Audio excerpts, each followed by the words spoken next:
മുകളിൽ കാണുന്ന ആളാണ് പ്രസാദ്. മലയാളിയാണ്.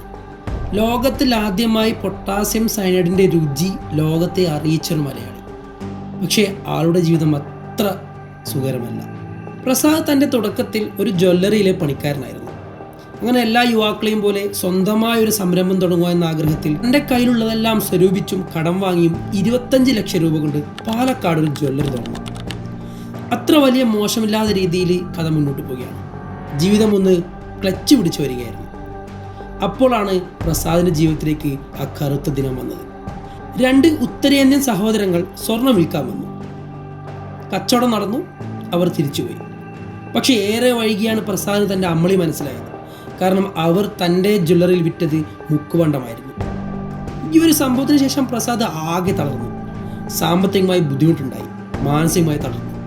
എങ്ങനെയും ജീവിതം മുന്നോട്ട് പോകാൻ പറ്റില്ല എന്ന ചിന്തയിൽ തൻ്റെ ജീവിതം ആത്മഹത്യ ചെയ്ത് അവസാനിപ്പിക്കുക എന്നുള്ളൊരു തീരുമാനത്തിലെത്തി. അങ്ങനെ ലോഡ്ജ് ബുക്ക് ചെയ്തു. അവിടെ വെച്ച് മദ്യത്തിൽ സയനൈഡ് കലർത്തി മരിക്കാനായിരുന്നു തീരുമാനിച്ചിരുന്നത്. ആത്മഹത്യാക്കുറിപ്പ് എഴുതിക്കൊണ്ടിരുന്നു.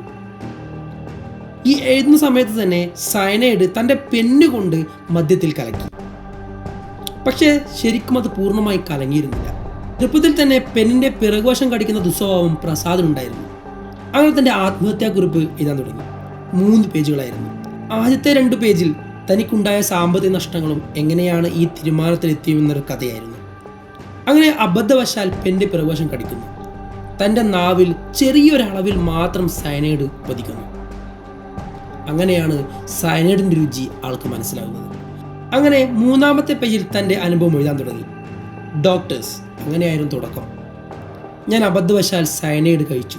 ഞാൻ അതിൻ്റെ രുചി മനസ്സിലാക്കുന്നു.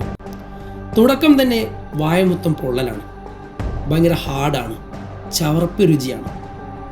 ഡോക്ടേഴ്സ് പറയുന്നത് ചെറിയൊരളവിൽ മാത്രമാണ് തൻ്റെ നാവിൽ പതിച്ചത്. അതുകൊണ്ട് മാത്രമാണ് 3-4 വാക്കുകൾ എഴുതാൻ തന്നെ പറ്റിയത്. കാരണം സയനൈഡാണ്. ഏതൊരു മനുഷ്യനെയും പെട്ടെന്ന് കൊല്ലാൻ പറ്റുന്ന ഒരു വിഷം. താൻ മരിക്കുന്ന സമയത്ത് പോലും ഈ പൊട്ടാസ്യത്തിൻ്റെ രുചി ലോകത്തെ അറിയിക്കണമെന്നായിരുന്നു അയാളുടെ ആഗ്രഹം. വാർത്ത വളരെയധികം ചൂടുപിടിച്ചു, ചർച്ചയായി. അങ്ങനെ ലോകത്ത് ആദ്യമായി സയനൈഡിൻ്റെ രുചി അറിയിച്ച മലയാളിയായി മാറി. ബെഞ്ചമിൻ ലെബറ്റിൻ എന്ന എഴുത്തുകാരൻ വഴിയാണ് പ്രസാദ് കൂടുതൽ ലോകം മൊത്തം അറിഞ്ഞത്. തൻ്റെ പുസ്തകത്തിൽ പ്രസാദിൻ്റെ അനുഭവങ്ങളും പേരും മെൻഷൻ ചെയ്തിട്ടുണ്ടായിരുന്നു.